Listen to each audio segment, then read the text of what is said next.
नमस्कार विद्यार्थी मित्रांनो, आपल्या या YouTube चॅनलवर तुम्हा सर्वांचं स्वागत आहे. तर बऱ्याच दिवसापासून 7वीचं भूगोलसाठी बरेचसे काय झालेले आहेत, कॉल मेसेज आलेले आहेत. तुमच्या आग्रहास्तव आपण या ठिकाणी काय करत आहोत, 7वीचं भूगोल घेत आहोत. चला तर आज आपण याच्यामध्ये भरती आणि ओहोटी त्याचबरोबर वारे या दोन चॅप्टरचा या ठिकाणी पूर्णतः अभ्यास करणार आहोत. आणि या दोन चॅप्टर वर बरेच प्रश्न पण प्रिव्हियस इयरला येऊन गेलेले आहेत. तर बघा विद्यार्थी मित्रांनो, आपलं जे काही ऍप आहे ते प्ले स्टोअर वर उपलब्ध आहे. ज्यांना कोणी आतापर्यंत ऍप डाउनलोड केलं नसेल तर त्यांना ऍप डाउनलोड करा. सध्या आपल्याकडे दुसऱ्या विषयाच्या वगैरे काही बॅचेस तर नाहीयेत, फक्त मानसशास्त्राची तेवढी बॅच आहे. ज्याला कोणाला आपल्या भाषेमध्ये मानसशास्त्र शिकायचं असेल, म्हणजे अवघड जाणारा विषय म्हणजेच कोणता तर मानसशास्त्र. बरेच मला कॉल मेसेज येतात की मॅडम मला 10 आणि 12च्या वर मार्क कधीच आले नाहीत मानसशास्त्राला.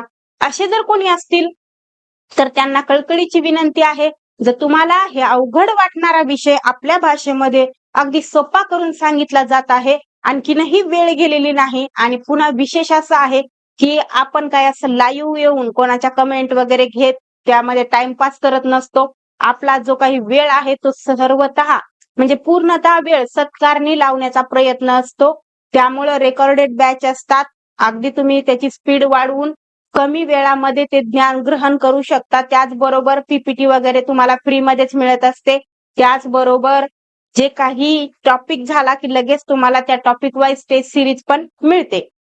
तर आता एवढीच एक बॅच आपल्याकडे सध्या अवेलेबल आहे. भविष्यात आपल्याकडे सगळ्याच बॅच अवेलेबल असतील, त्याबद्दल वाद नाही. पण टेस्ट सिरीज मात्र आहेत बरं. तर तुम्ही अगोदर पहिला आपलं ऍप डाउनलोड करा. ज्यांना जी टेस्ट सिरीज वगैरे पाहिजे ती त्यांना विकत घेऊ शकता. त्याचबरोबर शॉर्ट नोट्स पण आपण टाकलेले आहेत आणि अगदी माफक दरामध्ये बघा. म्हणजे कोणाच्याही बॅचची तुलना करा आपल्या बॅच सोबत, ती काय असणार आहे, कमीच असणार आहे. फक्त आत्ताच नाही तर भविष्यात सुद्धा आपले रेट हे कमीच असणार आहेत. कारण की ज्या पैशामुळं मी मागे राहिले त्यामुळं मला दुसऱ्याला कोणाला मागे पाडायचं नाहीये. बघा, ऍप डाउनलोड करा. तुम्हाला जे हवं आहे ते त्याच्यामध्ये अगदी कमी दरामध्ये मिळणार आहे. चला तर वेळ वाया न घालवता आपण थोडं इकडे लक्ष देऊया.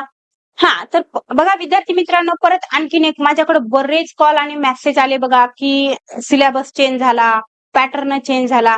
हे बघा विद्यार्थी मित्रांनो, महत्वाची गोष्ट अशी आहे की आता बघा फॉर्म भरलेले आहेत, परीक्षा तोंडावर आलेली आहे आणि अशा वेळेमध्ये एकतर कुठला पॅटर्न वगैरे चेंज होत नसतो. आता हे काय म्हणजे काय बाजारचा भाजीपाला नाही, अचानक काही पण अशा घटना घडामोडी होत नसतात. आणि दुसरी गोष्ट म्हणजे अशी की जे काही वेबसाईट म्हणजे साईट आहे परीक्षा परिषदेची, टीईटीची म्हणजे महा टीईटीची, त्याच्यावर जाऊन पाहिलं अशी कुठलीही अपडेट नाहीये. तरी सुद्धा बऱ्याच जणांनी कॉल मेसेज केला. त्याच तो मी सांगत आहे इथं. जे काही तुम्ही पेपरला बातमी वगैरे वाचली आणि त्याची युट्यूब वाल्यांनी 4 पैसे मिळवण्यासाठी काय केलेली आहे, बाऊ केलेला आहे त्या अफवेचा. तर एक तर तुम्ही या नोटिफिकेशन कडे, असल्या फसव्या नोटिफिकेशन कडे लक्ष देऊ नका. तुमचं सगळं फोकस कुठं असलं पाहिजे, अभ्यासावर असलं पाहिजे सध्या. आणि बघा आता मी तर ह्याच्या आधीपासून तुम्हाला, सगळ्यात आधीपासून मी सांगत आहे तुम्हाला की आतापर्यंत जे काही पेपर झालेले आहेत 2013 पासून 21 पर्यंतचे, त्या पेपरमध्ये आणि 24-25च्या पेपरमध्ये जमीन आसमानचा फरक आहे. कारण की अगोदर फक्त पाठांतरावर भर देऊन प्रश्न विचारले जायचे, परंतु 24-25च्या पेपरमध्ये बऱ्यापैकी सुधारणा करून त्यांना काय केलेलं आहे, उपयोजनात्मक प्रश्न विचारण्याचा प्रयत्न केलेला आहे. तर याच्यामध्ये काय आणखीन सुधारणा होईल, आणखीन जास्तीत जास्त प्रश्न हे उपयोजनात्मक विचारले जातील. त्यामुळं काय करायचं तर मानसशास्त्र आणि सामाजिक शास्त्र या दोन विषयामध्येच काय होणार आहेत, उपयोजनात्मक प्रश्न विचारले जाऊ शकतात. तसे विज्ञान पण आहे, गणित पण आहे, बरोबर आहे की नाही. तर या विषयामध्ये तर उपयोजनात्मक प्रश्न विचारले जाऊ शकतात. जसं की साधन संपत्ती हा जो काही धडा आहे तो मॅडम कुठल्या अध्यापन पद्धतीने शिकवतील असे प्रश्न विचारले जाऊ शकतील. किंवा मग एखादा प्रयोग आहे तो प्रयोग करून दाखवण्यासाठी सर काय करतील, फलाणे फलाणे सर आहेत आणि मग ते कोणत्या अध्यापन पद्धतीचा उपयोग करतील असे प्रश्न विचारले जाऊ शकतात. म्हणजे एकंदरीत उपयोजनात्मक प्रश्न आहेत हे, ते विचारले जाण्याची दाट शक्यता आहे. बघा ते जे काही तुम्ही अफवा वगैरे म्हणजे ऐकलेलं आहे पॅटर्न चेंज, हे पॅटर्न चेंज नाही, फक्त परीक्षा परिषद काय करणार आहे तर अगोदर जे पाठांतरावर भर देऊन प्रश्न विचारले जायचे ते सोडून आता उपयोजनात्मक प्रश्न बनवण्यावर भर दिला जाणार आहे. जसं की ज्यांना कोणी सीटीईटीचा पेपर दिला असेल त्यांना माहिती आहे बघा, सीटीईटीचा पण जास्तीत जास्त भर कशावर असतो, तो उपयोजनात्मक प्रश्नावर असतो. त्याच पद्धतीनं आता आपला टीईटीचा पेपर निघण्याची दाट शक्यता आहे, जेणेकरून ज्यानं खरा अभ्यास केलेला आहे म्हणजे समजून घेऊन अभ्यास केलेला आहे त्यांना पेपर सोपाच जाणार आहे. आणि ज्यांना कोणी माझी मानसशास्त्राची बॅच घेतलेली आहे त्यांना तर मी वारंवार काय करत आहे, गाईड करत आहे. उपयोजनात्मक प्रश्न कसे असतील हे मी त्यांच्या पुढे डेमो म्हणून पण देत आहे. त्याचबरोबर तसे मी लेक्चरही घेणार आहे. त्यामुळे त्यांना तर निश्चिंत राहाच. मग आता राहिला प्रश्न बाकीच्यांचा, तर त्यांना पण थोडंसं काय करा, उपयोजनात्मक प्रश्नांचा त्या ठिकाणी सराव करा किंवा उपयोजनात्मक कसे प्रश्न बनतील याचा थोडा अभ्यास करा. तर आपल्या याच्या अगोदर 2 चॅप्टर झालेले आहेत, पहिला आणि दुसरा. 7वीचं भूगोल म्हणत आहे मी. 2 चॅप्टर झाले. ज्यांना कुणी तो व्हिडिओ नाही पाहिला तो पाहून घ्या. त्याचबरोबर 6वीचं भूगोल पण पूर्ण झालेलं आहे, ते पाहून घ्या. कारण कसं असतं, त्या चॅप्टरची आणि या चॅप्टरची एकमेकांसोबत साखळी असते. जर तुम्हाला ते चॅप्टर नाही समजले, ते चॅप्टर तुम्ही पाहिले नाहीत, तर हे चॅप्टर तुम्हाला समजणार नाहीत. आणि भूगोल हा विषय पाठांतराचा नाही, पूर्णतः समजून घेण्याचा विषय आहे. तर आज आपण भरती आणि ओहोटी त्याचबरोबर हवेचा दाब अभ्यासणार आहोत. मगाशी मी वारे म्हटलं का, तर हवेचा दाब हे आहे बघा 4था चॅप्टर. एकंदरीत या 2 चॅप्टरचा या ठिकाणी आपण सविस्तर अभ्यास करणार आहोत. म्हणजे याच्यावर कसाही प्रश्न आला तर तो सुटणारच. सुरुवात करूया. बघा, खालील विधानाच्या संदर्भाने अयोग्य विधान या ठिकाणी आपल्याला शोधायचं आहे. तर पहिलंच विधान इथं दिलंय की भरती ओहोटी ही सागर जलाची दररोज आणि नियमितपणे होणारी हालचाल आहे. अगदी बरोबर आहे, नियमितपणे होते भरती आणि ओहोटी, बरोबर आहे की नाही. नियमितपणे चालते ही एक नैसर्गिक घटना आहे, बरोबर आहे. ती कशामुळे होते, काय होते, हळूहळू पाहणारच आहोत. एकदा जर सगळं सांगितलं तर तुम्हाला त्या प्रश्नाला पाहायला इंटरेस्ट येणार नाही. त्यामुळे आपण हळूहळू समजून घेऊया. त्यानंतर आहे बघा, ब विधान दिले, सागर जलातील पाण्याच्या पातळीत ठराविक कालावधीने बदल होत नसतो. आता बघा, हे कसं शक्य आहे बरं. आता इथं आता सागर जलाच्या पातळीमुळेच तर भरती आणि ओहोटी निर्माण होते की नाही. मग सागर जलाच्या पातळीत ठराविक कालावधीने बदल होत नसतो हे विधान काय आहे, चुकीचं आहे. बघा, परीक्षा परिषद पण असंच करते, प्रश्न काढत असताना पूर्णच्या पूर्ण वाक्य तेच घेते, शेवटी फक्त असतोच्या जागी नसतो लिहितात. आणि बघा, मी पण तेच केलेलं आहे की शेवटी फक्त काय केले, नसतो हा शब्द लिहिलाय. आणि परीक्षा परिषदेचे म्हणजे प्रिव्हियस इयरचा कोणताही क्वेश्चन पेपर घेऊन बघा, त्याच्यात पण तुम्हाला विधान असेच बनवलेले दिसतात, अगदी सेम कॉपी. म्हणजे परीक्षा परिषदेची कॉपी करूनच इथं प्रश्न काढणं चालू आहे. तर हे विधान मग चुकीचं आहे. का चुकीचं आहे, कारण की सागर जलातील पाण्याच्या पातळीमध्ये ठराविक काळानंतर काय होत असतो, बदल हा होत असतो. त्यामुळं हे विधान काय आहे, चुकीचं आहे. तर आपल्याला पाहिजे अयोग्य विधान, बरोबर आहे की नाही. मग इथं आणखीन एक विधान दिलंय ना, ते काय सोडून जाणार थोडीच आहे आपल्याला. तिसरं विधान दिलंय की दर 12 तास 25 मिनिटांनी भरती ओहोटीचं एक चक्र पूर्ण होतं. बघा, प्रश्न विचारला जाऊ शकतो की भरती ओहोटीचं चक्र पूर्ण होण्यासाठी किती कालावधी लागतो, तर 12 तास 25 मिनिटांचा कालावधी भरती ओहोटीचं एक चक्र पूर्ण होण्यासाठी लागतो. मग ते भरती ओहोटी किती अंशावर काय ते मी तुम्हाला सगळं सांगणार आहे. तर हे विधान मग योग्य आहे.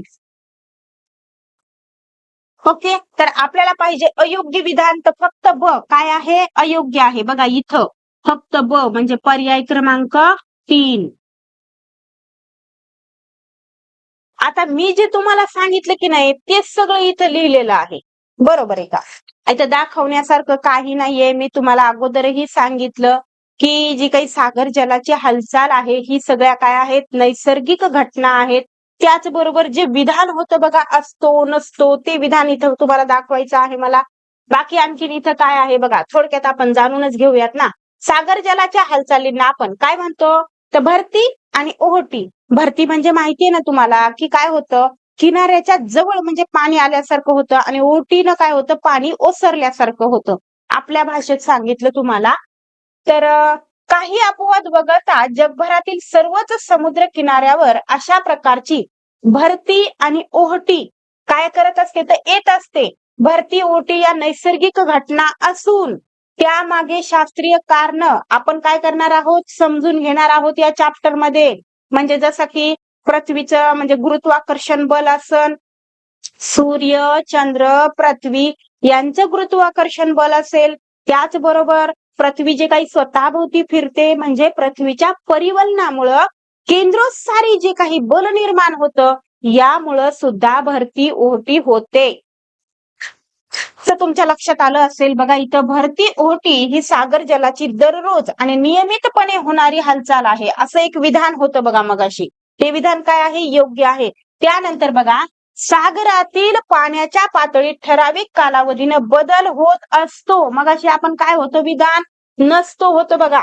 अरे जा ना इकडे, हे बघा इथं काय लिहिलं आपण? नसतो. म्हणून हे विधान चुकीचं होतं. काय आहे? ठराविक कालावधीनं काय होतं? सागर जलाच्या पातळीमध्ये बदल होत असतो. आणि तिसरं विधान होतं की 12 तास 25 मिनिटांनी भरती ओहोटीचं एक चक्र पूर्ण होते. तर निश्चितच मला जे म्हणायचंय ते तुमच्या लक्षात आलं असेल. पुढे जाऊया. आता बघा, डॅश यांचा थेट संबंध सूर्य, चंद्र, पृथ्वी यांचे गुरुत्वाकर्षण बल व केंद्रस्थानी बल यांच्याशी असतो. तर मी तुम्हाला आत्ताच सांगितलं की चंद्र, सूर्य, पृथ्वी यांचं जे काही गुरुत्वाकर्षण बल आहे त्याचा आणि त्याचबरोबर पृथ्वीचं जे काही केंद्रस्थानी बल आहे यामुळं काय होतं तर भरती ओहोटी काय होते? घडून येते. तर भरती ओहोटीचा काय आहे? म्हणजे याचं उत्तर काय आहे? भरती ओहोटी पर्याय क्रमांक 3. भरती ओहोटी यांचा थेट संबंध कशासोबत येतो? तर सूर्य, चंद्र आणि पृथ्वी याचे गुरुत्वाकर्षण बल त्याचबरोबर केंद्रस्थानी बल यांच्याशी येतो. तर बघा, पृथ्वीवरील जलाशयामध्ये ही जी काही भरती ओहोटी येते तर याचा आपल्याला सहज म्हणजे ही घटना काय वाटते? आपल्याला सहज वाटते. परंतु ही सहज घटना आहे का? तर नाही. याचा संबंध कशाशी आहे? तर याचा थेट संबंध सूर्य, चंद्र, पृथ्वी याचे गुरुत्वाकर्षण बल बघा, गुरुत्वाकर्षण आणि केंद्रस्थानी बल यांच्याशी असतो. तर आपल्याला त्याच्यामध्ये आणखीन सुद्धा डिटेल पाहायचं आहे. केंद्रस्थानी बल कोणाचं आहे? गुरुत्वाकर्षण बल कोणाचं आहे? इथे बघा विधान अ दिलेलं आहे. केंद्रस्थानी बल गुरुत्वाकर्षण बलाच्या विरुद्ध दिशेनं कार्य करते किंवा कार्य करत असते. विधान काय आहे? केंद्रस्थानी बल हे गुरुत्वाकर्षण बलाच्या विरुद्ध दिशेनं कार्य करतं. मग ते कसं? तर बघा, आता हे विधान योग्य आहे. योग्य आहे तर कसं योग्य आहे? समजा उदाहरणार्थ ही काय आहे? पृथ्वी आहे. पृथ्वीचा हे काय आहे? केंद्रबिंदू आहे. बरोबर आहे. तर पृथ्वी जेव्हा स्वतः भोवती फिरत असते तेव्हा काय होतं? तर केंद्रस्थानी बल निर्माण होतं. केंद्रस्थानी बल हे काय करतं? तर केंद्राकडून म्हणजे केंद्राकडून एनर्जी कुठं? तर बाहेर सोडतं किंवा बाहेर फेकतं. म्हणजे बघा, ही जर पृथ्वी असेल, हे जर केंद्रबिंदू असेल तर इथून काय होतं? बल असं बाहेर फेकलं जातं. याला म्हणायचं केंद्रस्थानी बल. परंतु गुरुत्वाकर्षण बल कसं असतं? तर गुरुत्वाकर्षण बल हे केंद्राकडे खेचतं. केंद्राकडे खेचतं म्हणजे इकडून इकडे एनर्जी पास करतं. याला म्हणतात गुरुत्वाकर्षण बल. तर आता हे एकमेकाच्या विरोधात झाले की नाही? त्यामुळं आपलं जे विधान आहे की केंद्रस्थानी बल आणि गुरुत्वाकर्षण बल हे काय आहेत? विरुद्ध दिशेनं कार्य करतात. आता तुमच्या लक्षात आलं का की केंद्रस्थानी बल हे बाहेर फेकायचं काम करतंय आणि गुरुत्वाकर्षण बल हे काय करतंय? मध्ये खेचायचं काम करतंय. म्हणून तर बघा, पृथ्वीवरच्या ज्या काही वस्तू आहेत किंवा तुम्ही आम्ही सुद्धा आहोत, जर फक्त केंद्रस्थानी बलाचा विचार केला तर आपण काय केलो असतो? पृथ्वीच्या आजूबाजूला जे आकाश आहे त्यामध्ये आपण फेकले गेलो असतो. बरोबर आहे की नाही? कोणी कुठं पडलं असतं, कोणी कुठं पडलं असतं. बरोबर आहे का? परंतु का बरं आपण जाग्यावर राहतो? तर आपण जाग्यावर राहण्यामागचं हेच कारण आहे की पृथ्वीची गुरुत्वाकर्षण शक्ती ही पृथ्वीच्या केंद्रस्थानी बलापेक्षा कितीतरी पटीनं काय आहे? जास्त आहे. या कारणास्तव पृथ्वीवरील सर्वच्या सर्व वस्तू ह्या काय असतात? जाग्यावर टिकून असतात. तर हे विधान तर काय आहे? ठीक आहे. त्याच्यानंतर ब विधान दिलंय, परिवलनामुळे पृथ्वीला जे बल मिळते त्याला काय म्हणतात? तर केंद्रस्थानी बल असे म्हणतात. बघा हे तर विधान योग्यच आहे. मी तुम्हाला सांगितलं की पृथ्वी स्वतः भोवती फिरल्यामुळं काय होतं, पृथ्वीला केंद्रोत्सारी बल, आणि केंद्रोत्सारी बल हे काय करते हे पण सांगितलं मी, बाहेर फेकण्याचं काम करते. बरोबर की नाही? जसं की तुम्ही जत्रेमध्ये पाहिलं असेल बघा, रातपाळणा. त्या रातपाळण्यामध्ये बसल्याच्या नंतर काय होते, आपण असं गोल गोल फिरतो तेव्हा असं फेकल्यासारखं होते बघा. जेव्हा असं वरून जाऊन जेव्हा असा रातपाळणा खाली यायला जातो तेव्हा असं फेकल्यासारखं जाणवतं तुम्हाला. अनुभव तुम्ही घेतला असेल. तर दोन्ही विधानं योग्य आहेत, म्हणून या ठिकाणी आपल्याला कोणतं विधान दिलेत ना, तर इथं अ व दोन्ही योग्य. पर्याय क्रमांक 3. तर बघा आता मी तुम्हाला जे सांगितलं की नाही तेच सगळं इथं लिहिलेलं आहे. बाकीचं इथं म्हणजे आता तुम्हाला वेगळं काही सांगण्याची गरज नाहीये. जे जे मी तुम्हाला सांगितलं ते सगळं याच पेजवरचं होतं, जे की मी तुम्हाला सांगितलेलं आहे. त्यानंतर बघा, सागराला येणाऱ्या भरती ओहोटीस खालीलपैकी कोणते विधान कारणीभूत ठरतात? तर कोणते कोणते विधान कारणीभूत आहेत सागराला येणाऱ्या भरती आणि ओहोटीला? तर मी तुम्हाला सांगितलं की फक्त गुरुत्वाकर्षण बल एवढंच नाही, तर आणखीन काही कारण आहेत, तर ते कारण आपण इथं जाणून घेऊया. बघा, चंद्र, सूर्य यांचे गुरुत्वाकर्षण बल तसेच पृथ्वीचे गुरुत्वाकर्षण बल हे काय आहेत, तर भरती ओहोटीला काय आहेत, कारणीभूत आहेत. त्यानंतर पृथ्वीचे सूर्याभोवती फिरणे व चंद्राचे अप्रत्यक्षरित्या सूर्याभोवती फिरणे हे पण कारणीभूत आहेत. आलं लक्षात? आता तुम्हाला तर माहिती पृथ्वी सूर्याभोवती फिरते आणि चंद्र कुणाभोवती फिरते, पृथ्वीभोवती फिरते. मग म्हणजे जरी भोवती नसलं फिरायचं तरी पृथ्वी जाती ना सूर्याभोवती फिरायला. त्या कारणास्तव इथं काय लिहिलंय की चंद्राचे अप्रत्यक्षरित्या सूर्याभोवती फिरणे. आलं का लक्षात? तर हे पण विधान योग्य आहे. त्यानंतर क विधान दिले, परिवहनामुळे पृथ्वीवर निर्माण होणारी केंद्रोत्सारी प्रेरणा. प्रेरणा म्हणा किंवा बल म्हणा, अर्थ एकच असतो. प्रेरणा लिहिलं म्हणजे काही गोंधळून जायचं नाही. तर बघा हे पण विधान योग्य आहे. या सर्वच कारणास्तव काय होतं, तर सागर जलामध्ये भरती आणि ओहोटी येत असते. तर आपल्याला या ठिकाणी सर्वच काय आहेत, विधानं योग्य आहेत. आपल्याला कसं पाहिजे, तर त्यांना आपल्याला काय विचारलंय की कोणती विधानं कारणीभूत आहेत, तर सर्वच विधानं अ ब क सर्वच काय आहेत, कारणीभूत आहेत. पर्याय क्रमांक 4. आता बघा मी जे काही तुम्हाला सांगितलं की नाही ते इथं आहे. कसं आहे बघा, कारण की सागर जलामध्ये जी काही भरती आणि ओहोटी होते याची काय कारण आहेत, परीक्षेत विचारलं गेलेलं आहे, विचारलं जाऊ पण शकतं. तर हेच कारण आहेत बघा. सागर जलाला येणाऱ्या भरती ओहोटीस कोणते कोणते कारण आहेत ते इथं सांगितलेत. पहिलं कारण दिलंय, चंद्र सूर्य यांचे गुरुत्वाकर्षण बल तसेच पृथ्वीचे गुरुत्वाकर्षण बल, यामुळे काय होते, भरती ओहोटी येत असते. त्यानंतर पृथ्वीचे सूर्याभोवती फिरणे आणि चंद्राचे अप्रत्यक्षरित्या सूर्याभोवती फिरणे हे पण विधान आपण मगाशी पाहिलं, योग्य होतं. परिवहनामुळे पृथ्वीवर निर्माण होणाऱ्या केंद्रोत्सारी प्रेरणा या सर्व कारणास्तव काय होते, तर भरती आणि ओहोटी येत असते. बघा मी तुम्हाला मगाशी काय सांगितलं की केंद्रोत्सारी प्रेरणा ही पृथ्वीच्या बाहेर फेकण्याचं काम करते. ही बघा, ही जी काही व्हाईट पेन न दाखवली की नाही बघा, म्हणजे व्हाईट बाण जे आहे ते कशाचं आहे, तर केंद्रोत्सारी बलाचं आहे. आणि काळ्या रंगाने दाखवलाय तो गुरुत्वाकर्षण बल आहे. दिसते तुम्हाला, हे बघा इथं गुरुत्वाकर्षण बल काय होतंय, मध्ये खेचलं जातंय, आणि इकडं बघा हे केंद्रोत्सारी काय करते, बाहेर फेकण्याचं काम करते. त्यानंतर मी तुम्हाला हेही सांगणार आहे, भरती ओहोटी कशी येते, कुठं येते. तर एकदा इथं फक्त लक्ष करा, इथं भरती आहे तर इथं पण भरती आहे, इथं ओहोटी आहे तर इथं पण ओहोटी आहे. म्हणजे मला म्हणायचंय काय, तर एकमेकाच्या विरोधात ओहोटी असते. पुढे प्रश्न येणार आहे, इथं आकृती आहे म्हणून मी इथं तुम्हाला थोडस तुमच्या कानावर घालायला लागले. आणि इथं पण काय आहे, तर भरती आहे, तर त्याच्या विरोधात काय आहे, भरती आहे.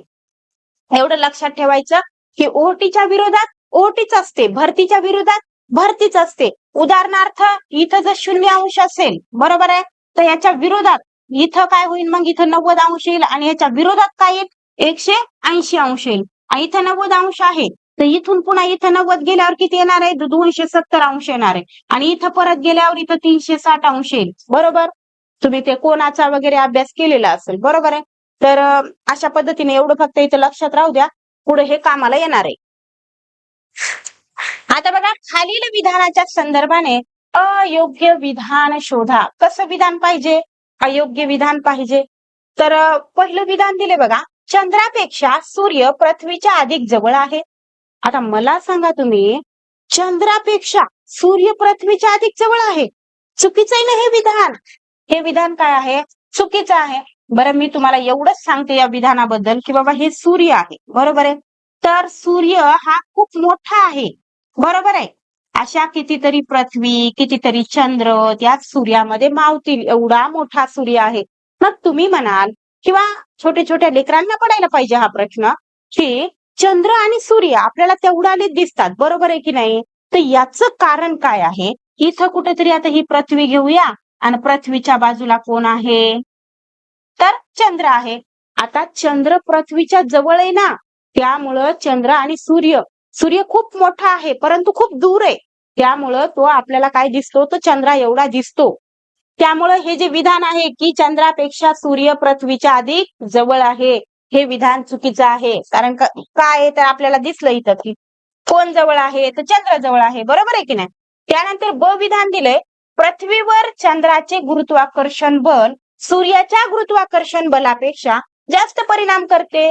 काय कारण आहे? तर हेच कारण आहे ना की पृथ्वीच्या जवळ कोण आहे? चंद्र आहे. आणि त्या कारणास्तव पृथ्वीवर कोणाच्या गुरुत्वाकर्षण बलाचा परिणाम होतो? तर चंद्राच्या गुरुत्वाकर्षण बलाचा परिणाम होतो.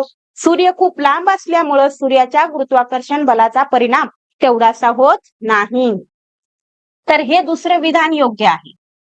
पहिलं विधान अयोग्य आहे. आपल्याला पाहिजे अयोग्य म्हणजे फक्त पर्याय क्रमांक 1.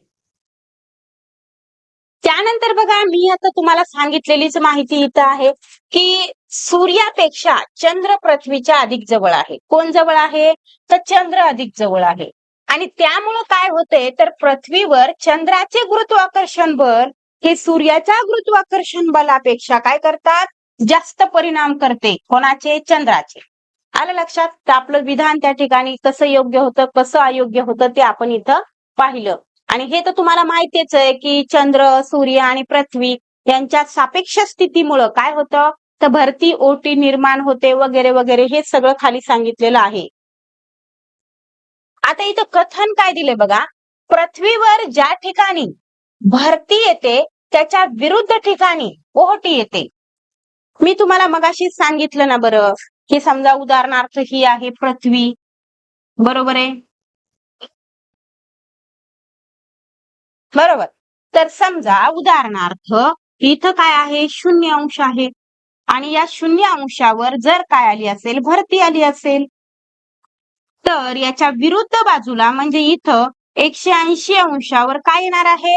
भरतीच येणार आहे ना. आपण मगाशी पाहिलं की नाही की भरती जर समजा इथे 0°वर असेल तर त्याच्या विरुद्ध बाजूला पण काय असते?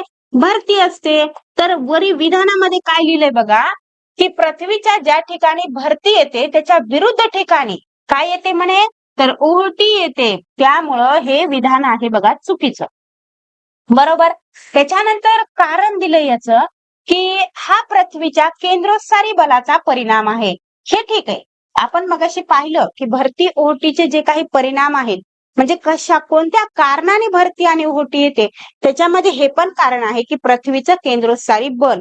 त्यामुळे हे विधान तर योग्य आहे. त्याच्यानंतर इथं मगाशी मी तुम्हाला सांगितलं की इथं 0°वर जर काय असेल? भरती असेल तर त्याच्या काटकोनामध्ये म्हणजे 90°वर काय असते? तर ओहोटी असते. त्याच्यानंतर मग आता इथं भरती असेल तर याच्या काटकोनात म्हणजेच इथं 270°वर पण काय असणार आहे?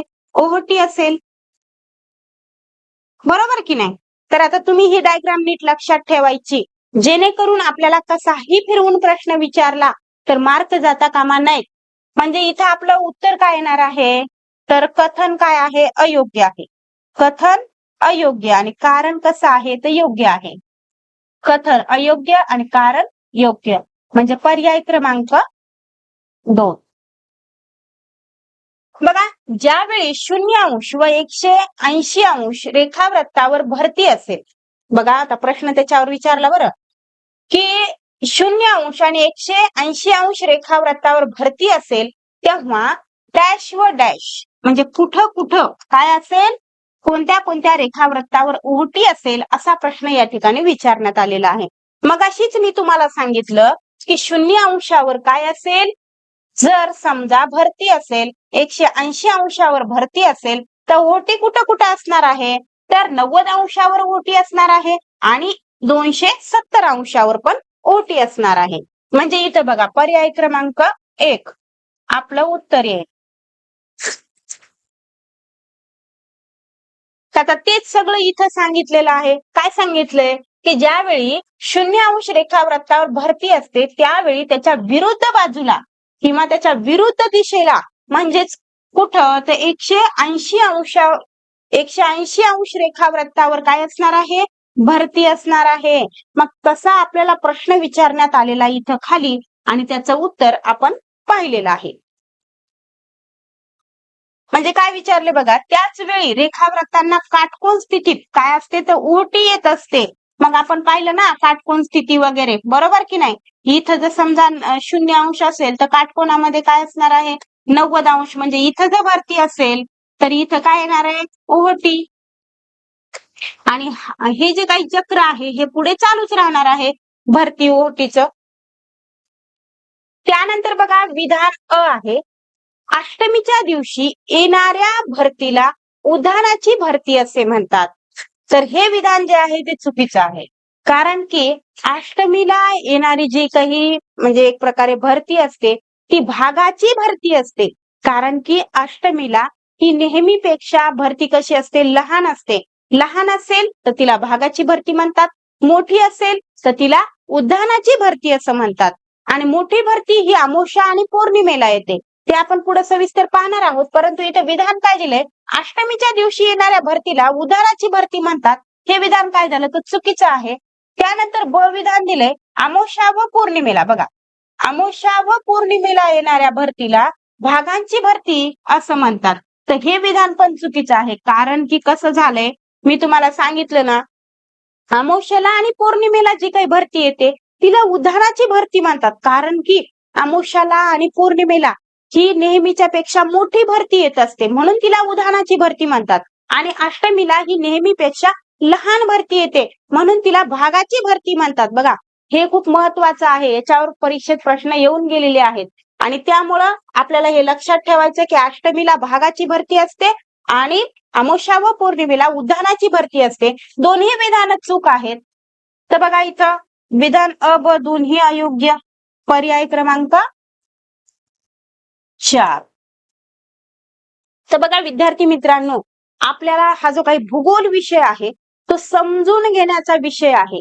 इथं पाठांतराला काय म्हणतात, जागाच नाही, वावच नाही. की जे काही 2013 पासून पेपर होत होते त्याच्यामध्ये आणि 2024 ला आणि 25 ला झालेले पेपर आहेत याच्यामध्ये जमीन आसमानचा फरक आहे. आता बघा 24 ला आणि 25 ला जेवढ्या पद्धतीनं म्हणजे उपयोजनात्मक प्रश्न असतील ते विचारण्यात आले त्याच्यापेक्षा जास्त प्रश्न तुम्हाला 26च्या पेपरला दिसतील. म्हणजे काय पेपर अवघड झाला का, आता अजिबात नाही. ज्यानं समजून घेऊन अभ्यास केलेला आहे त्याच्यासाठी हा पेपर सोपाच असणार आहे.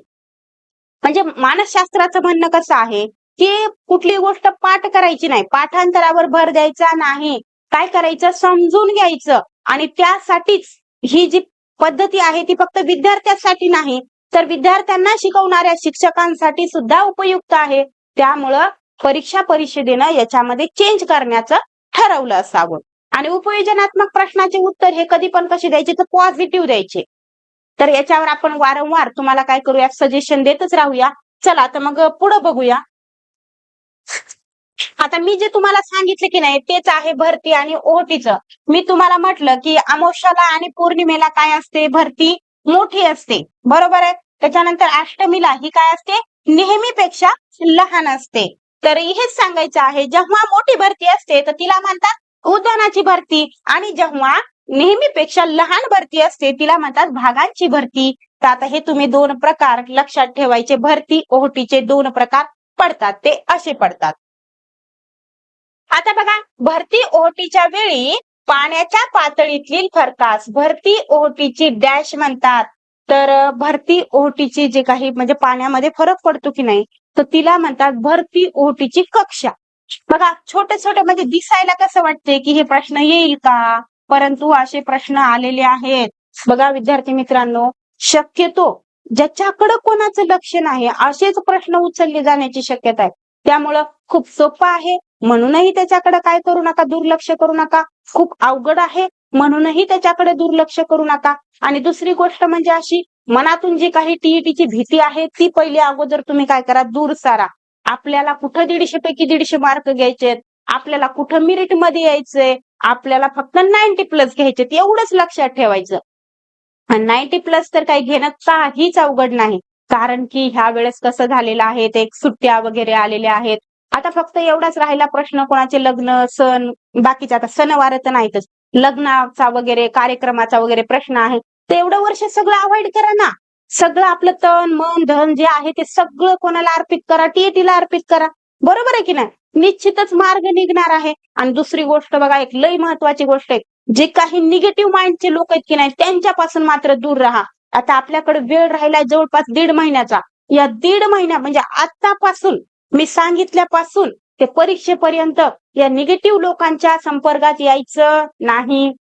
जेणेकरून हे निगेटिव्ह लोक कसे करतात, आपल्यामध्ये जी पॉझिटिव्ह एनर्जी आहे तिचा लॉस करून टाकतात बघा. आणि जे काही आपण करायचं ठरवलंय ते काय म्हणतात, तुझ्यानं होत असते का हे, असं तसं, म्हणजे कानावर तसे शब्द पडले की आपण कितीही तयार असू आपल्यात ती करून. आणि तुम्हाला सांगते हे तुम्ही करणारच आहात. कारण की एवढी मेहनत घेतल्यावर जर यश मिळणार नाही तर मग का यश कधी मिळणार आहे. बघा, प्रयत्न केल्याच्या नंतर यश नेहमीच असतं. आणि यशाला पर्यायच नाही आता. कारण की तुम्ही जवळपास, आणि ह्या वेळेस ऍड पण लवकर आली, ह्या वेळेस रिझल्ट नक्कीच काय लागणार आहे, जास्त लागणार आहे. त्यामुळं तुम्ही अभ्यासावर फोकस करा. असल्या फसव्या अफवांवर वगैरे काय करू नका, अजिबात विश्वास ठेवू नका. मला सांगा तुम्ही, पेपर म्हणजे काय झालेलं आहे, फॉर्म सुटलेले आहेत, सगळ्यांनी फॉर्म भरलेले आहेत, आणि आता परीक्षा तोंडावर आली, अचानक पॅटर्न कुठं चेंज होतो का बरं? म्हणजे त्या चेंज करणाऱ्याला पण थोडीशी काय अक्कल असेल की नाही? त्यामुळं ह्या सगळ्या गोष्टीकडे लक्ष द्यायचं नाही.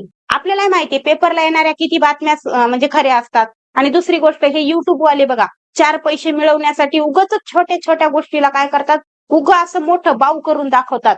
त्यामुळं ते युट्यूब वाल्यांपासून पण, आता मी पण त्यात आहे, परंतु मी असल्या कधी गोष्टी केल्या नाहीत बघा. भलेही मला 4 पैसे कमी पडू द्या, परंतु मी कधी अशा गोष्टी, म्हणजे दुसऱ्याला त्रास होतील ना ह्या गोष्टीमुळे, बरोबर आहे की नाही, की बाबा पॅटर्न चेंज झाला. पॅटर्न चेंज झाला म्हणजे काय चेंज झाला? मला तर ह्या म्हणजे बरेच कॉल वगैरे आले, मला तर ह्याला काय बोलावं तेच कळलं नाही. वेबसाईट वर जाऊन बघा ना, तुम्ही पण आता शिकलेले आहात, साईट वर जाऊन बघा, तिथं काहीच अपडेट नाही ना. मग आपण कसं बरं पॅटर्न अचानक चेंज करायला, काय बाजारचा भाजीपाला आहे काय? हा, तर अशा अफवांवर काय करू नका, विश्वास ठेवू नका. हे तुमचा टाइमपास नाही, हे तुमच्या कामाचंच आहे. चला तर मग पुढे बोलूया. तर मी जे तुम्हाला सांगितलं की नाही त्याच्यामध्ये हे तर आहेच की जे काही भरती ओहोटीच्या पातळीमध्ये कमी जास्तपणा येतो त्याला काय म्हणतात, तर कक्षा असं म्हणतात. ते आता माझ्या भाषेतलं झालं. इथं बघा, भरती ओहोटीच्या वेळी पाण्याच्या पातळीतल्या फरकास भरती ओहोटीची काय म्हणतात, तर कक्षा म्हणतात. हे तर महत्वाचं आहेच. आता सगळ्यात मोठी भरती कुठं येते, आणि म्हणजे भारतातली सगळ्यात मोठी कोणती, जगातली सगळ्यात मोठी भरती कोणती, सर्वसाधारण भरती कशी असते, किंवा कक्षा कशी असते, ती इथं आपण काय करूया, जाणून घेऊया. आता बघा, खुल्या समुद्रात ही कक्षा केवळ किती असते, तर 30 सेमी इतकी असते बघा, खुल्या समुद्रात म्हणत आहे. आणि त्यानंतर बघा, परंतु किनारी भागात ही कक्षा वाढत जाते.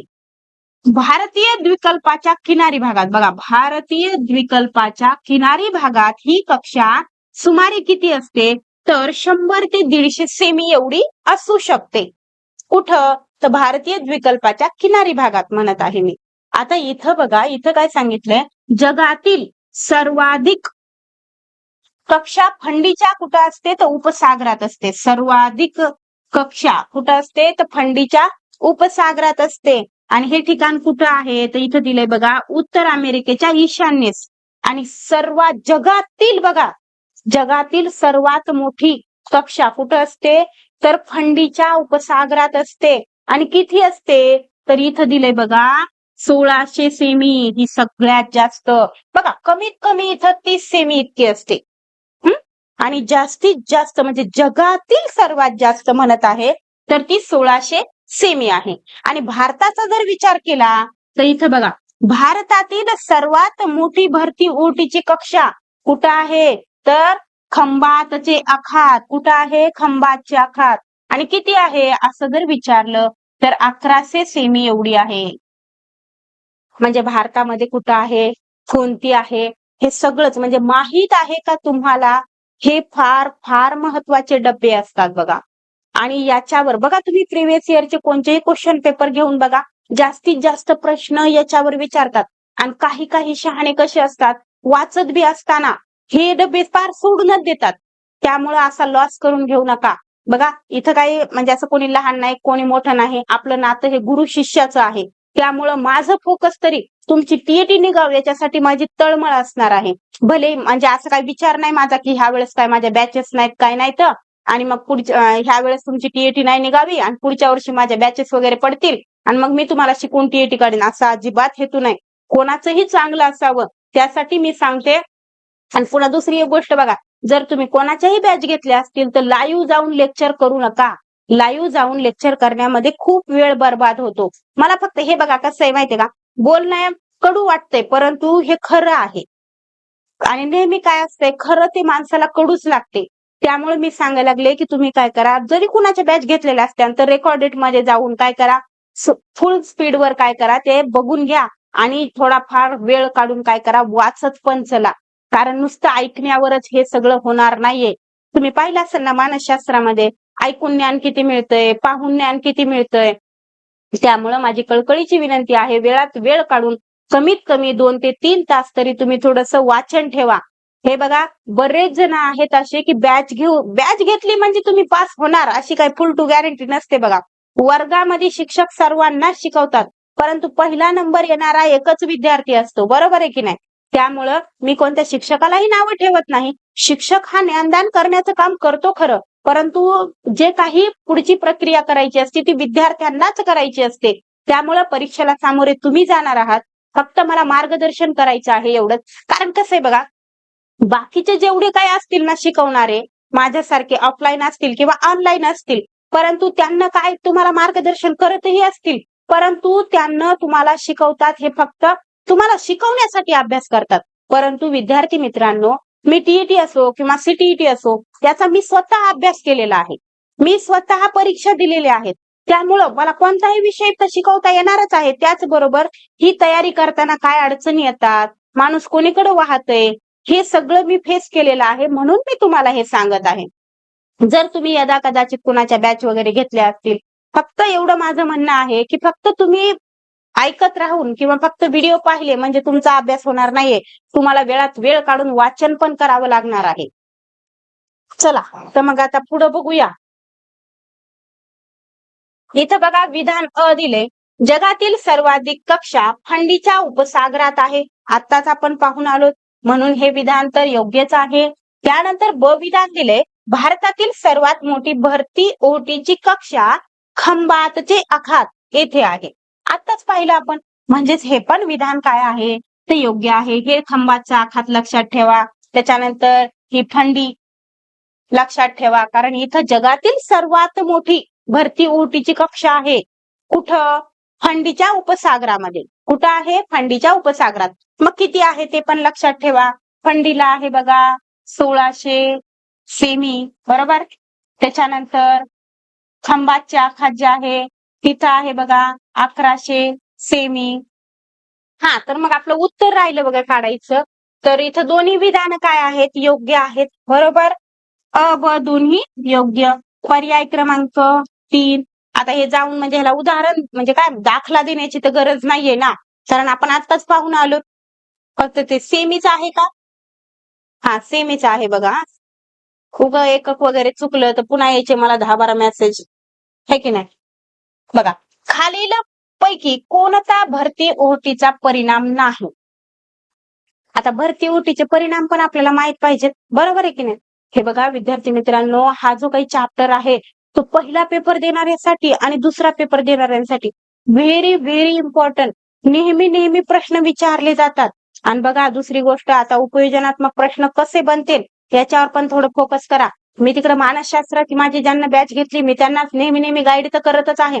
कारण जास्तीत जास्त उपयोजनात्मक प्रश्न बनणार आहेत मानसशास्त्रामध्ये. आणि दुसरी गोष्ट म्हणजे कुठं बनणार आहेत तर सामाजिक शास्त्रामध्ये पण बनणार आहेत. त्यामुळे थोडंसं लक्ष द्या. बघा इथं काय झालेलं आहे तर आपल्याला पहिलं विधान दिलं. इथं म्हटलं की भरती ओटीचा परिणाम नाही असं विधान आपल्याला शोधायचंय. तर इथं आपल्याला बघा पहिलं विधान दिलंय. आता आपल्याला भरती ओटीचा परिणाम नाही असं विधान शोधायचं आहे. तर भरतीच्या वेळेस जहाजे बंदरात आणता येतात हे पण बरोबर आहे. मी तुम्हाला सगळेच्या सगळे परिणाम दाखवणार आहे भरती आणि ओटीचे. पण इथं आपण काही घेतलेत बघा. ते तर ठीक आहे बरोबर आहे. भरती ओटीच्या क्रियेमुळे वीज निर्माण करता येते हे पण योग्य आहे. त्याच्यानंतर इथं दिलंय बघा की बंदरे गाळाने भरतात हे विधान मात्र चुकीचं आहे. बंदरे गाळानं भरत नाहीत भरती आणि ओटीमुळं. तर हे विधान चुकीचं आहे. आपल्याला पाहिजे भरती ओटीचा परिणाम नाही ते विधान म्हणजे हेच विधान काय आहे योग्य आहे. त्यानंतर 4 नंबर दिलंय की भरतीचे पाणी मिठागरात साठवून त्या पाण्यापासून मीठ तयार केले जाते. तर हे पण परिणाम आहे भरती ओटीचा. आता उत्तर तर आपलं निघालेलं आहे. आता मी काय करणार आहे तुम्हाला भरती आणि ओटीचे सगळेच्या सगळे परिणाम दाखवणार आहे. तर बघा इथं दिलेले आहेत बघा. ते काय ना विद्यार्थी मित्रांनो तुम्हाला वाटत असेल मॅडम रोज का बरं व्हिडिओ टाकत नाहीत. मॅडम म्हणल्या सिलेबस कव्हर आणि मी आता सुद्धा सांगते माझी तयारी आहे सिलेबस कव्हर करण्याची. परंतु काय सांगा ऊन खूप पडत आहे. माझं घर आहे पत्राचं. लेकरं आहेत छोटे छोटे त्यांना एका जागेवर बसवणं आणि उन्हामध्ये त्यांना बाहेर तरी कुठं पाठवावं. या सगळ्या कारणास्तव माझे काय होत आहेत व्हिडिओ टाकणं होत नाही. परंतु चालू आहे प्रयत्न. कालपासून थोडं झालंय वातावरण ढगाळ वगैरे वातावरण झाल्यामुळं ऊन काय झालेलं आहे कमी झालेलं आहे. तर बघा इथं आपल्याला काय करायचं आहे भरती ओटीचे परिणाम. आता इथं आपल्याला भरती ओटीचे परिणाम अभ्यासायचे तर हे सगळ्याला सगळे भरती आणि ओटीमुळे होणारे परिणाम आहेत. तर ते आपल्याला एकदा नीट पाहायचे आहेत बघा. हे खूप महत्वाचे आहेत बरं. मी सांगायला लागले ना इथं आणलेलं प्रत्येक कात्रण महत्वाचं आहे. तुम्ही पुस्तकं वाचले नसतील बघा वरचा अभ्यास करू नका. कळकळीची विनंती आहे. पात्रता परीक्षा आहे. रिझल्ट कसा कमी लागतोय याची पण कल्पना आहे तुम्हाला. आणि बऱ्याच आता पुढे गेल्या वर्षी लागला की नाही रिझल्ट जास्त तर याच्यामध्ये विज्ञान आणि गणितवाले जे आहेत की नाही तर त्यांच्या पासिंगचं प्रमाण जास्त आहे. कारण असं आहे की त्यांचा पेपरच सोपा होता बघा. त्याच्यामध्ये कोणालाही शाबासकी देण्याचं वगैरे कारण नाहीये. बघा आपले सामाजिक शास्त्रवाले विचार करा. सामाजिक शास्त्रवाले कमी पास झाले. त्याच्यानंतर पहिला पेपर घेऊन जे सगळे विषय देतात ते पण कमी पास झाले. जास्तीत जास्त रिझल्ट कोणाचा आहे तर विज्ञान आणि गणित ज्यांचं होतं तर ते जास्त पास झाले. तर कारण असं आहे एवढंच कारण आहे त्याचं की त्यांचा पेपर सोपा होता. आणि जे अभ्यास करणारे ते पास तर होणारच आहे बरोबर आहे की नाही. त्यामुळं आता गेल्या वेळेस आणि दुसरी म्हणजे त्यांचा पेपर का सोपा काढला तर जे आता टेट होईल की नाही नवीन मग त्या टेटला गणित आणि विज्ञान घेणाऱ्याचे प्रमाण कमी असणार आहे ना तिथं म्हणजे स्पर्धेला. तर ती स्पर्धा वाढवण्यासाठी तिकडे काय केले जरा खेचून आणले तिकडे जास्तीचे. हा जो काही सावळा बाजार आहे तो निदर्शनास येतो खरा. परंतु हे बोलून दाखवणं कितपत योग्य आहे अयोग्य आहे या कारणास्तव मी काही गोष्टी बोलत नाही. चला तर मग आता बघूया तिथं भरती ओटीचे परिणाम. बघा भरतीच्या पाण्याबरोबर मासे काय होतात तर खाडीत येतात आणि याचा फायदा कोणाला होतो तर मासेमारी करणाऱ्यांना होतो. हा परिणाम आहे. त्याच्यानंतर भरती ओटीमुळे पाण्यातील कचऱ्याचा निचरा होतो व काय होतो तर समुद्र किनारा स्वच्छ होतो. त्यानंतर हे बघा इथं आपलं विधान कसं चुकीचं आहे बघा. बंदरे गाळाने भरत नाहीत. मी इथं काय लिहिलंय बंदरे गाळाने भरतात. त्यामुळं हे विधान काय आहे तर हे विधान आहे बघा चुकीचं. इथं बघा भरतीच्या वेळी जहाजे बंदरात आणता येतात हे पण आहे. त्याच्यानंतर मग होतं ना हे पण भरतीचे पाणी मिठागरात साठवून त्या पाण्यापासून मीठ तयार केले जाते हे पण बरोबर आहे. म्हणजे बरोबर आहे म्हणजे काय हे सगळेच बरोबर आहेत परिणाम आहेत. भरती ओटीच्या क्रियेमुळे वीज निर्मिती केली जाते मगाशी घेतलं होतं आपण विधान. आता हे परिणाम बघा भरती ओटीच्या ह्या परिणामाचा आपण पण काय केला पाहिजे विचार केला पाहिजे आणि त्या पद्धतीनं जर कोणी समुद्रामध्ये पोहायला वगैरे जात असतील तर या गोष्टीचा त्यांना निश्चितच विचार करावा. बघा भरती ओटीच्या वेळेचा अंदाज नीट न आल्यास समुद्रात पोहण्यास गेलेल्या व्यक्तींना काय होऊ शकतो अपघात होऊ शकतो. त्यामुळं या ठिकाणी थोडंसं आपणही लक्ष ठेवायचं. हे फक्त अभ्यासाचाच भाग नाही, तर आपलं जीवन जगत असताना या गोष्टीचा आपण उपयोग केला पाहिजे, असंच म्हणणं आहे. एकंदरीत ह्या उपयोजनात्मक जे प्रश्न विचारले जाणार आहेत की नाही, ते समजून घ्यायचंय आपल्याला, पाठांतरावर भर द्यायचा नाहीये. त्याच्यानंतर बघा, भरती ओहोटीमुळे तीव्राची वने, किनारी भागातील जैवविविधता इत्यादींचा विकास व जतन होते. तर ही सर्व काय आहेत, भरती ओहोटीचे परिणाम आहेत. आता बघा, खालील विधानाच्या संदर्भाने अयोग्य विधान शोधा. विधान पाहिजे आपल्याला अयोग्य. पहिलं विधान आहे, लाटांची निर्मिती ही सुद्धा एक नैसर्गिक व अनियमित घडणारी घटना आहे. बघा, लाटांची निर्मिती ही तर काय आहे, नैसर्गिक घटना आहे, मान्य आहे. परंतु अनियमित आहे का? नियमितच लाटा चालू असतात ना.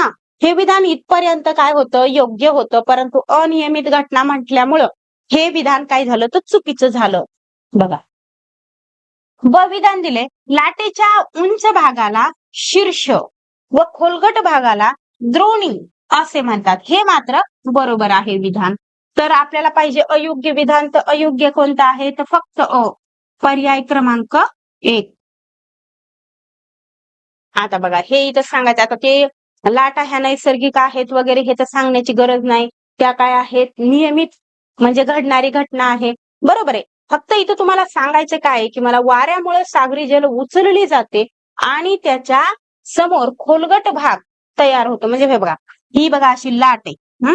असा भाग उचलला गेला आणि पुन्हा असा खड्डा. आता लाटा काय समजून सांगण्याची गोष्ट आहे का? माहितीच असतील ना तुम्हाला लाटा. बरेच जण तर काय विविध ठिकाणी समुद्र किनाऱ्यावर जाऊन त्यांना प्रत्यक्ष डोळ्यानं पाहिले असेल. त्या बघा लाटाची निर्मिती, मग जर समजा खवळलेला समुद्र असन, त्याचा बघा लाटांचे प्रमाण वगैरे मोठं असते, म्हणजे उंची खूप मोठी असते. ते कसं मोजायचं, काय मोजायचं त्याच्याबद्दल बोलणार आहे. हा जो काही उंच भाग आहे याला काय म्हणतात, तर शीर्ष असं म्हणतात. बघा, आणि जे काही खालचा भाग आहे त्याला काय म्हणतात, तर द्रोणी असं म्हणतात. लक्षात ठेवायच्या या सगळ्या गोष्टी. आणि एका शीर्षापासून दुसऱ्या शीर्षापर्यंतचा जो म्हणजे जी काही लांबी आहे त्याला म्हणतात लाटेची लांबी. फक्त शीर्षाचीच नाही, तर द्रोणीचं पण तसंच आहे. म्हणजे मोजायचंच असेल तर एका द्रोणीपासून दुसऱ्या द्रोणीपर्यंत मोजा, मग ती झाली लाटाची लांबी. आणि उंची जर मोजायची असेल तर आता उंची तर सरळच मोजावं लागणार ना. बरोबर आहे की नाही? एक तर तुम्ही अशी मोजू शकता किंवा मग अशी. अशा पद्धतीनं ही झाली लाटाची उंची. तुम्ही पाहिलं असेल ना, त्या सुनामीमध्ये एवढ्या उंचीच्या लाटा होत्या वगैरे, त्या काय जाऊन मोजल्या असतील का? जाऊ द्या, ते भाग वेगळा आहे. परंतु ही मोजतात कसं ते मी इथं तुम्हाला सांगायला लागले. आता बघा, 2004 साली डॅश या इंडोनेशियातील बेटाजवळ झालेल्या भूकंपामुळे प्रचंड सुनामी लाटा निर्माण झाल्या आणि त्याचा तडाखा भारताच्या पूर्व किनारा आणि श्रीलंका या देशांनाही बसला. तर मग इथं काय विचारलंय, की ते कोणत्या बेटावर अशा प्रकारची सुनामी आली होती, तर त्या बेटाचं नाव आहे सुमात्रा. कोणतं बेट आहे ते, तर इंडोनेशियातील सुमात्रा या बेटावर काय झालं होतं, 2004 ला सुनामी आली होती. आणि त्याच्यामुळं काय झालं, भारताचा पूर्व भाग जो आहे, माहितीये ना आपला पूर्व भाग, माहितीये ना ते, तर पूर्व भागाला त्याचबरोबर श्रीलंकेला सुद्धा त्याचा काय म्हटला होता, तर फटका बसला होता. आता बघा, हवेचा दाब चालू झालेला आहे. इथं पहिलाच प्रश्न विचारलाय, की हवेच्या दाबाचे खालीलपैकी कोणते कारण काय आहे, अयोग्य आहे. अयोग्यावर लय भर असते बघा. परीक्षा परिषद भर देते म्हणून मी पण भर दिलेला आहे. आपलं कसं राहते माहितीये का, एकंदरीतच जे काही पॅटर्न आहे ते पूर्णतः परीक्षा परिषदेच्याच पायावर पाय ठेवून आपण प्रश्न काढण्याचा प्रयत्न करत असतो. आणि याचा निश्चितच तुम्हाला फायदा होणार आहे. फक्त एवढंच करा, की पेपर झाल्याच्या नंतर किंवा रिझल्ट आल्याच्या नंतर मला नक्की सांगा, की एकंदरीत माझ्या या सिरीजचा तुम्हाला काय फायदा झाला. मी नक्की वाट पाहिल. तर बघा, अयोग्य विधान पाहिजे आपल्याला. तर पहिलं विधान दिलंय, हवेला वजन असते. बरोबर आहे. हवेला वजन असतं हे तुम्हाला आता हळूहळू पुढे पुढे तर समजणारच आहे. हवेला वजन असतं, ते प्रयोगानं पण सिद्ध केलेलं आहे बघा. मग ते कसं काय ते आपण पुढे पुढे पाहूया. तर हे विधान योग्य आहे. त्याच्यानंतर हवेचा दाब पृथ्वी पृष्ठावर सर्वत्र सारखा नसतो, हे पण विधान बरोबर आहे. कारण कसं माहितीये का, हवेचा दाब कुठं जास्त असतो? जिथं हवा थंड असते, म्हणजे तापमान जिथं काय असतं थंड असतं, तिथं हवेचा दाब काय असतो जास्त असतो. हे विधान मी जे बोलायला लागले की नाही, असं सहज मी जे बोलत आहे का, ते खूप महत्वाचं आहे. आणि जिथं तापमान जास्त असतंय, म्हणजे की विषुववृत्त आहे बघा, आणि ज्यानं कोणी आधीचे व्हिडिओ पाहिले नसते त्यांना नक्की पहा. विषुववृत्त वगैरे त्यांच्या लक्षात येणार नाही, इक्वेटर लाईन वगैरे. आणि विश्ववृत्तावर काय होतंय, हवेचा दाब हा कमी असतो, कारण की तिथं तापमान जास्त असतंय. जिथं तापमान जास्त तिथं हवेचा दाब कमी, आणि जिथं तापमान कमी तिथं हवेचा दाब जास्त. हे आपण लक्षात ठेवायचं. हवेचा दाब पृथ्वी पृष्ठावर सर्वत्र सारखा असतो का? मग तर नाही, कारण तापमान सगळीकडे सारखं नाही. त्यानंतर बघा, हवेचा दाब वेळोवेळी बदलत नसतो. हे विधान चुकीचं आहे. हवेचा दाब हा वेळोवेळी बदलत असतो. बरोबर आहे ना? वेळोवेळी काय होतं, हवेच्या दाबामध्ये बदल होत असतो. तर हे विधान चुकीचं आहे. आपल्याला अयोग्य विधान पाहिजे, म्हणजे या ठिकाणी आपलं उत्तर आलेलं आहे. परंतु गोल करून आता पुढे जायचं का? नाही, आपल्याला चौथं विधान बघावं लागतंय. परीक्षेत जायचं बघा मात्र. पहिलंच विधान जर योग्य आपल्याला दिसलं अयोग्य, तर त्याला गोल करायचं आणि पटकन निघायचं तिथून. आता इथं बघायचं, चौथं विधान दिले, प्रदेशातील उंची, हवेचे तापमान आणि बाहेरील बाष्पाचे प्रमाण, हे सर्व घटक काय करतात? हवेच्या दाबावर परिणाम करतात. तर हे पण विधान योग्य आहे. हे बऱ्याच जणाला की नाही, हे थोडा चॅप्टर बघा अवघड जाते बरं. हे हवेचा दाब काय असते काय नाही, थोडस माणसाला जरा म्हणजे प्रकारे दाब आणि तापमान याच्यातला फरक थोडासा, हवा दाब मापीचे पट्टे आणि तापमानाचे पट्टे हे वेगवेगळे आहेत. मी तुम्हाला समजून सांगणार आहे. इथं बघा, हवेला काय असते तर वजन असते. ज्या वस्तूला वजन असते तिचा खालील वस्तूवर काय पडतो? दाब पडतो. मी तुम्हाला सांगितलं की नाही, हवेच्या म्हणजे पृथ्वी आहे ही उदाहरणार्थ, त्या पृथ्वीच्या हा जो काही वरचा थर आहे हवेचा, ह्याच्यावर काय होतो? त्याच्या वरच्या थराचा परिणाम म्हणजे दाब असतो, त्याच्या वरच्या थराचा त्याच्यावर दाब असतो. हे मी तुम्हाला आधी सांगितलेलं आहे. त्यामुळं मी म्हणत आहे की आधीचे व्हिडिओ पाहिले नसतील तर जाऊन पहा. तर मी ते तुम्हाला आताच सांगितलं बघा, की वस्तूचा काय होतो, खालच्या वस्तूवर दाब पडतो. त्याचप्रमाणे वातावरणातील हवेचा दाब भूपृष्ठावर पडतो. पृथ्वीवरील ज्या हवेच्या दाबामुळे वातावरणात काय होते, वादळ, पर्जन्य यासारख्या अनेक घडामोडी होतात.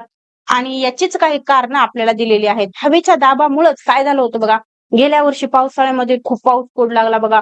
कुठं ढगफुटी वगैरे खूप, म्हणजे खूप महाराष्ट्रातलं एवढं नुकसान झालं होतं की खूप नुकसान झालं होतं. अक्षरशः शेतकरी मेटाकुटीला आले होते. अख्खच्या अख्खं सगळ्यांचं पीक गेलं होतं. पीक असं नुसतं वाहून नाही, तर वाहून कुठं गेलं होतं. तर हे सगळं कशामुळे झालं होतं, तर बंगालच्या उपसागरामध्ये कमी दाबाचा पट्टा निर्माण झाला होता, आणि त्याचं कारण म्हणून महाराष्ट्राला पावसानं धो धुतलं होतं बघा. बरोबर आहे की नाही? तर हेच कारण आहे. हवेच्या दाबाचा काय परिणाम होतो, तर काय होतं, तो वादळ निर्माण होतात, पाऊस खूप जास्त पडतो. तर ही सगळी कारणं आहेत हवेच्या दाबाची. परंतु काही प्रमुख कारणही आहेत, जसं की इथं दिलेत बघा. हवेचा दाब पृथ्वी पृष्ठावर सर्वत्र सारखा नसतो.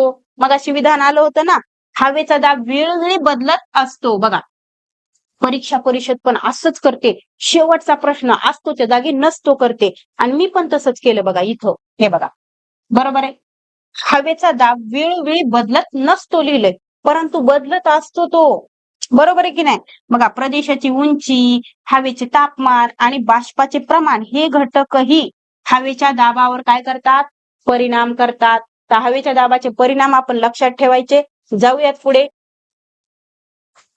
बघा, पृथ्वीवर हवेचा दाब डॅश आहे. कसा आहे हवेचा दाब? तर असमान आहे ना. हे परीक्षेला येऊन गेलेले प्रश्न आहेत. कसा आहे तर असमान आहे हवेचा दाब. सर्वत्र सारखा आहे का? तर नाही ना. त्यामुळं पर्याय क्रमांक 2. त्यानंतर बघा, खालील विधानाच्या संदर्भाने योग्य विधान शोधा. विधान कसं पाहिजे आपल्याला? योग्य पाहिजे. आणि इथं बघा, पहिलंच विधान दिलंय की हवा उंच गेल्यावर विरळ होते. बरोबर आहे ना? हवा काय होते, जशी जशी उंच जाते बघा.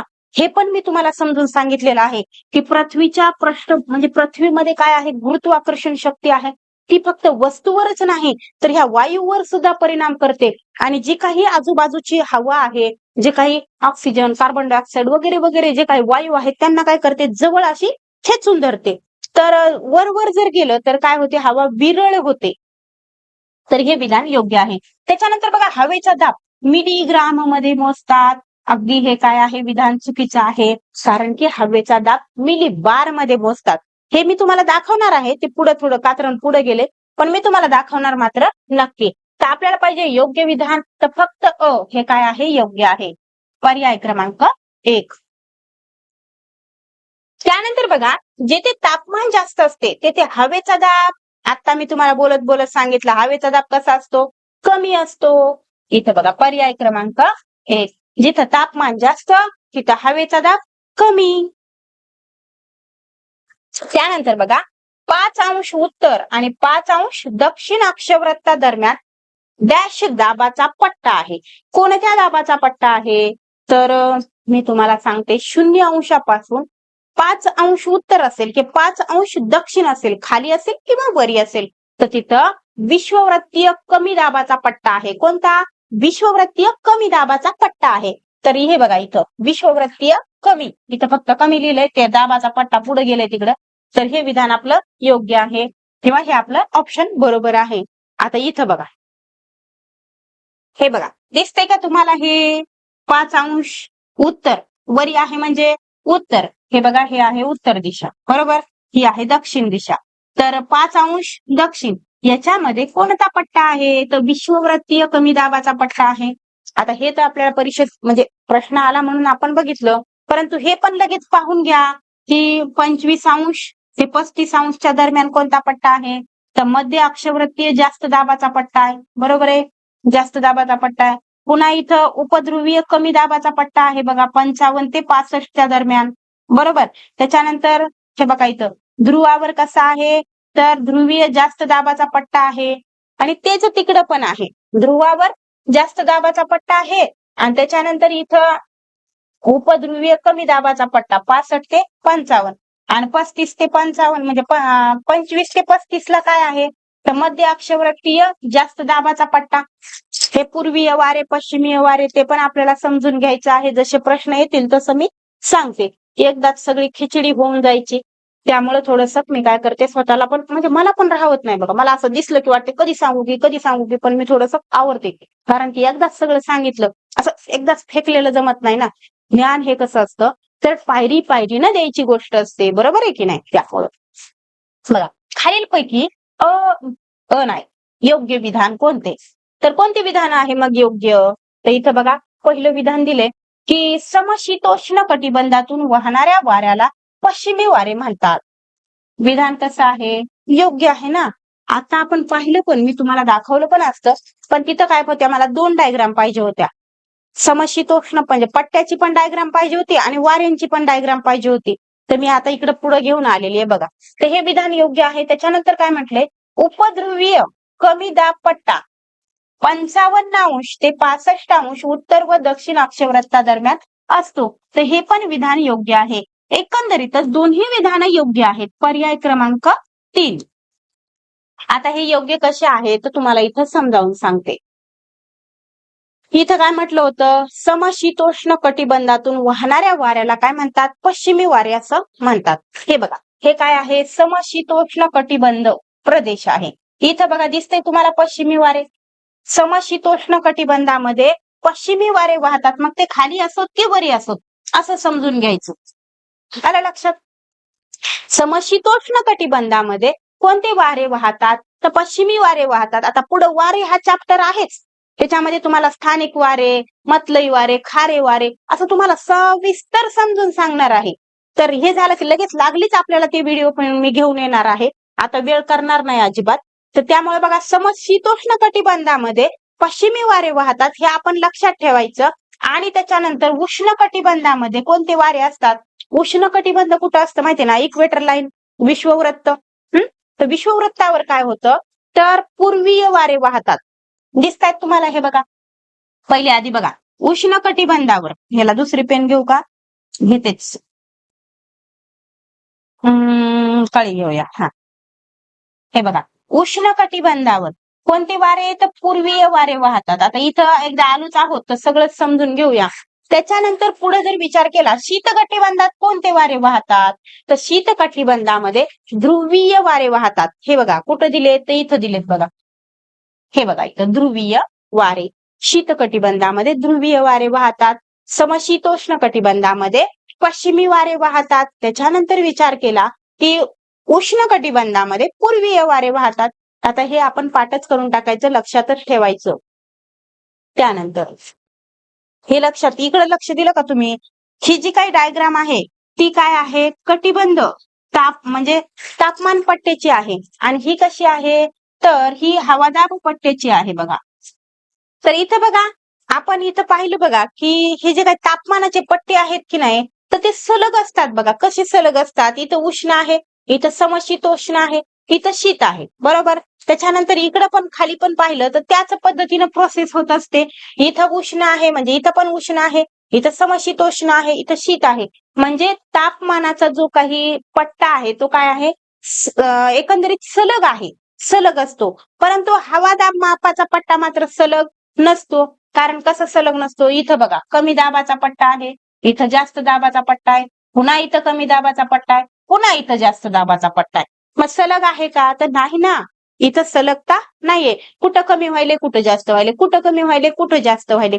म्हणजे हवादाब पट्टे जर सलग आहेत का असं विचारलं तर सांगायचं ते सलग नसतात. परंतु तापमान पट्टे कसे असतात? तर सलग असतात. पुढे जाऊया. हे मी आता तुम्हाला सांगितलं, त्याचा पण कुठे ना कुठेतरी उपयोग होणार आहे. उष्णकटिबंधीय प्रदेशात हवेचा दाब कमी असतो, कारण तेथे तापमान कसे असते? तर तापमान तिथं जास्त असते, बरोबर आहे की नाही? मी तुम्हाला सांगितलं उष्णकटिबंधीय प्रदेशात हवेचा दाब कसा असतो? कमी असतो. याचं कारण काय आहे? कारण तिथं तापमान जास्त असते. मी तुम्हाला सांगितलं जिथं तापमान जास्त तिथं हवेचा दाब कमी. जिथं तापमान कमी म्हणजे थंड हवेच्या ठिकाणी काय असतं? तर हवेचा दाब जास्त असतो. ध्रुवीय वाऱ्याची निर्मिती कोणत्या कटिबंधात होते? सांगा बरं मला. ध्रुवीय वाऱ्याची निर्मिती कोणत्या कटिबंधात होते? ध्रुवीय वाऱ्याची निर्मिती आपण मगाशी पाहिलं ना, ध्रुवीय वाऱ्याची निर्मिती शीत कटिबंधात होते. कुठं होते? शीत कटिबंधामध्ये. पर्याय क्रमांक 3. आत्ताच आपण पाहिलं. हे बघा, तरी पण इथं पहा की ध्रुवीय वारे हे बघा इथं आहे आणि या ठिकाणी कोणतं आहे? तर शीत कटिबंध आहे, बरोबर. बाकीचं तर आपण सगळं पाहिलेलंच आहे. विधान अ दिलेलं आहे. सूर्यापासून पृथ्वीला मिळणारी उष्णता समान आहे. समान आहे का हो? अजिबात नाही. तुम्ही आपण पाहिलं ना बरं, अगोदरचे जे लेक्चर ज्यांना कोणी केले नसतील ते करून घ्या. आता वारंवार तेच सांगत आहे, हे व्ह्यू वाढवण्यासाठी नाही, तर आता मी जे काही पुढं शिकवणार आहे ते तुम्हाला समजावं, याच्यासाठी मागचा भाग हा काय आहे? महत्वाचा आहे. बघा, सूर्यापासून पृथ्वीला मिळणारी उष्णता समान नाही. कारण आपण पाहिलं कर्कवृत्तापासून मकर वृत्तापर्यंत सूर्याची किरण लंबरूप पडतात, त्याच्यानंतर तिरपी पडतात, त्याच्यानंतर अतितिरपी पडतात. म्हणून त्या ध्रुवावर काय आहे? खूप थंड वातावरण आहे. 0°C पेक्षा पण वातावरण काय असतं? तिथं थंड असतं. त्याच्यानंतर ब विधान आहे. विश्ववृत्तापासून उत्तर ध्रुवाकडे आणि दक्षिण ध्रुवाकडे तापमानाचे वितरण समान आहे. कसं बरं समान असेल? विश्ववृत्तावर तापमान खूप जास्त असते आणि ध्रुवाचा जर विचार केला तर ध्रुवावर तर फार 0°C वर तापमान जाऊन पडतं, बरोबर की नाही? म्हणजे हे पण विधान चुकीचं आहे. मला म्हणायचं असं आहे की दोन्ही विधानं अयोग्य आहेत. पर्याय क्रमांक 4. आता बघा, त्याच्यावर तुम्हाला थोडंसं कसं आहे माहितीये का? तुम्हाला किती म्हणलं जाऊन बघा, तुम्ही काही जाणार नाहीत, मागचे व्हिडिओ बघणार नाहीत, त्याच्यामुळे एकदा सांगतेच. हे बघा, इथून असा सूर्य आहे. सूर्याची काय होतात? तर किरण असे इथून काय होतात? असे सरळ येतात बघा, बरोबर आहे. इथून असे सरळ किरण येतात. म्हणजे मला म्हणायचं काय आहे की इथं काय आहे? तर मकर व्रत जे आहे, मकर व्रता म्हणजे वरून कर्क व्रतापासून खाली मकर व्रतापर्यंत कसे पडतात किरण? तर लंबरूप पडतात. म्हणजे तिथं काय असणार आहे? उष्णता खूप जास्त असणार आहे. त्याच्यानंतर जर विचार केला तर इकडं काय होतात? तर तिरपी पडतात बघा. त्याच पद्धतीनं इकडं पण काय होतात? तर तिरपी पडतात. तिरपे पडतात. आणि जर विचार केला तर इकडे ध्रुवावर तर काय होतात? अति तिरपी पडतात. अति तिरपी, बरोबर. हे सगळं आपण पाहिलेलं आहे. त्याच्यामुळे थोडंसं काय करते मी शॉर्टकटनं सांगत आहे. या कारणास्तव काय होतंय? तर इथं शीतकटिबंधाचा इथं समशीतोष्ण, इथं उष्ण, अशा पद्धतीने सगळीकडे समान आहे का उष्णता? नाही ना, तापमान समान नाहीये. तापमानाचे पट्टे समान आहेत का? नाही. मग सगळीकडे उष्णच राहिलं असतं, नाही तर सगळीकडे शीतच राहिलं असतं. हे वेगवेगळे आहेत, म्हणून ते विधान दोन्हीही चुकीचे होते. बघा, खालीलपैकी योग्य विधान शोधा. मग योग्य विधान आपल्याला पाहिजे. आता बघा, संपूर्ण पृथ्वीचा विचार करता फक्त कर्कवृत्त व मकर वृत्त या दरम्यान सूर्याची किरण लंबरूप पडतात. अगदी बरोबर आहे. मी आत्ताच तर हे सांगितलं तुम्हाला. त्याच्यानंतर ब विधान दिलेलं आहे की 5 अंश उत्तर ते किती 5 अंश दक्षिण अक्षवृत्तादरम्यान हवेचा कमी दाबाचा पट्टा आहे किंवा कमी दाबाचा पट्टा निर्माण होतो. हे पण बरोबर आहे विधान. मग असे आपण हे सगळं पाहिलेलं पण आहे आणि हे तुम्हाला माहित पण असायला पाहिजे, कारण हे सगळं आपलं 6वीच्याच भूगोलमध्ये शिकून झालेलं आहे, पट्टे वगैरे. म्हणजे इथं मला म्हणायचंय काय, आपल्याला योग्य विधान पाहिजे तर दोन्ही काय आहेत, योग्य आहेत. आता बघा, विधान आहे 2 ध्रुवीय प्रदेशात वर्षभर तापमान 0 अंश सेल्सिअस पेक्षा कमी असते. बरोबर आहे. ध्रुवावर तापमान मी तुम्हाला आतापर्यंत 4-5 वेळेस म्हणून गेले की ध्रुवावर तापमान 0 अंशापेक्षा कमी असते, 0 अंशापेक्षा कमी असते. त्या कारणास्तव म्हणजे मी म्हणायले म्हणून नाही, तर हे पुस्तकात पण दिलेलं आहे. हे विधान काय आहे, योग्य आहे. त्याच्यानंतर बघा, ध्रुवीय जास्त दाबाचे पट्टे ही स्थिती 80 अंश ते 90 अंश उत्तर व दक्षिण अक्षवृत्तादरम्यान दिसून येते. अगदी बरोबर आहे. म्हणजे बघा कसं होतंय, जिथं तापमान कमी आहे तिथं हवा काय होते, थंड असते, जड असते हवा. त्यामुळं तिथं काय होतं, तर तापमानाच्या जास्त दाबाचे पट्टे निर्माण होतात. हवा जिथं थंड होते म्हणजे तापमान कसं असतं, थंड असतं, तिथं काय होतं, हवेचे काय होतात, जास्त दाबाचे पट्टे तयार होतात. तर दोन्ही विधान योग्य आहेत. तर या ठिकाणी बघा, इथं दिलंय विधान अ ब दोन्ही योग्य. पर्याय क्रमांक 3. त्यानंतर बघा, ध्रुवीय जास्त दाबाचे पट्टे. आता इथं तुम्हाला समजून सांगतेच मी की बघा, दोन्ही ध्रुवीय प्रदेशात वर्षभर तापमान कसं असतं, 0 अंश सेल्सिअस पेक्षाही कमी असतं. त्यानंतर आणखीन काय होतं बघा, इथं बघा, ध्रुवीय जास्त दाबाचे पट्टे कोणत्या म्हणजे कोणत्या ठिकाणी असतात, तर 80 अंश ते 90 अंश उत्तर व दक्षिण या अक्षवृत्तादरम्यान दिसून येतात. कोणते पट्टे, तर ध्रुवीय जास्त दाबाचे पट्टे. आता बघा, खालीलपैकी कोणता हवेच्या दाबाचा परिणाम नाही. आता हवेच्या दाबाचे परिणाम तुम्हाला माहित असतील तर तुम्हाला कोणता परिणाम नाही ते सांगता येईल. बरं, मी सांगते. आता बघा, इथं वाऱ्याची निर्मिती, बरोबर आहे, वाऱ्याची निर्मिती होते. त्याच्यानंतर वादळे निर्माण होतात. इथं काय लिहिलंय बघा, केली की चूक. इथं काय लिहिलंय, वादळे निर्माण होत नाहीत. बघा, मी सुद्धा आता तुम्हाला बोलत बोलत सहज त्याला काय करू लागले, राईट करू लागले.